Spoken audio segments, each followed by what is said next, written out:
Do you have a jiu-jitsu hot take? I'll give you mine in just a minute, but I posted on my socials the other day asking for everyone's BJJ hot takes, and I'm going to go through some of them and tell you if I think it's a good hot take or a bad hot take. So let's get into it. The first one says, it doesn't work, just stand up. And I think this might be kind of a joke, but it's also kind of true, and I kind of agree. Like I'm doing right here, I do think there are times you can just stand up as an escape.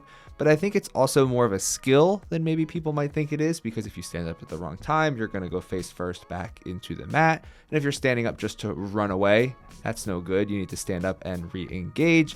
I'm not one to argue with Derek Lewis, so I'm going to give this a somewhat agree. A more controversial one, submission before position. This is sort of the reversal of the old adage, position before submission, and something that's taught to you as a white belt and a blue belt, that you should be able to secure a position before you start diving for a submission, because if you don't secure the position, you're going to end up in a bad spot if you miss your submission attempt. As a spectator, it's a lot more exciting to watch people dive for submissions, even if they end up in a wrong spot. I personally think just diving for the neck in no-gi is a great way to pass the guard, and I really don't care if I end up on my back or in a bad position out of it. It's just more fun to do. From a learning jiu-jitsu point of view, you definitely should understand how to control a position before you hunt for a submission. But just as a competitor, I would rather lose a match where I had 10 submission attempts than win a match where I had 0 attempts, but I just had good positional control the whole time. I think that is also true as a viewer.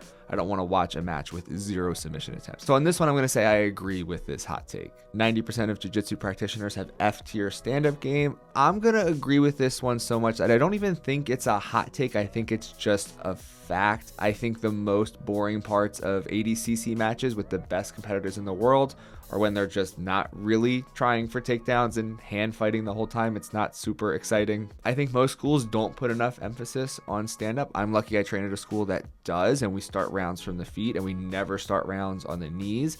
I also think that coming from an MMA background where wrestling is so important and I've trained it a lot, it's made me really love it. So I'm going to say, yeah, this is true. More people need to work on their wrestling. And if you're at a school that doesn't do any wrestling or judo at all, maybe go somewhere else. Most competition blue belts are actually brown belts. I agree on this. I do think that overall where belts and rankings are right now is sort of all over the place because it's very subjective from instructor to instructor. And I do think there are instructors and schools that hold people back on purpose so they can rack up wins, because it's easier to win at a blue belt tournament than it is at a purple belt tournament. So if you keep your guy that really should be a purple belt at blue belt, he's going to win more. I think that sucks. Maybe there should be like mandatory promotions if someone wins a major event, or maybe like Smooth Comp can have like a recommended bracket based on results. So that way you can't just show up to a local tournament and sign up for 2 divisions below your skill level. Maybe Smooth Comp would sort of, I don't know, algorithms and tech stuff, nerd, whatever, you into the right division. I don't know. Maybe. Let me know if you have a better solution. I want to focus on the second part of this where it's talking about losing points if you pull guard, because I kind of agree. And I know a lot of people hate guard pulling. I'm not one of them, but I sort of agree with this take. If you pull guard with grips attached and you're looking to attack right away off that pull, I think that's fine. I think that pulling guard and going right into attack mode, that's fine. I don't have any problem with that. I don't necessarily love when someone is just sat on their butt with no grips attached and that's just where they're starting. It's not my favorite, but I do think that we need to get the fight to the mat, or you need to force the fight to the mat, not just sit on the mat. So if you pull guard with grips attached and you're right away into attacking, I think that's just as effective as hitting a takedown and going right into attacking. I mean, I like playing guard. I will pull guard on occasion. So I kind of agree, but we need to make sure that we're not just sitting down and doing nothing. Let's pull with grips and get right to it. White belts should learn heel hooks. Again, I think this is a strong agree for me, bordering on maybe it's not even a hot take anymore. I know a long time ago, people were all afraid of leg locks and, knees are going to tear and all that. I think it's more important to learn things early, because the most times that I've seen people get hurt with leg locks, it's because they don't know how to be put in a heel hook. They don't know what their body does or how to react. And white belt spaz is a real thing. People get attacked with a heel hook for the first time.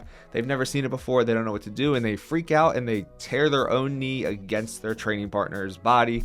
That sucks for both parties. I think it's important for white belts to learn leg locks early, but more so learn what the position is, how the position works, safe defense, and what the mechanism is by which they would be hurt so they can avoid it. This one basically says all guards by nature are defensive and should be viewed as such, and that's a strong disagree from me. I think someone attacking from their guard is just as dangerous as someone attacking from the top.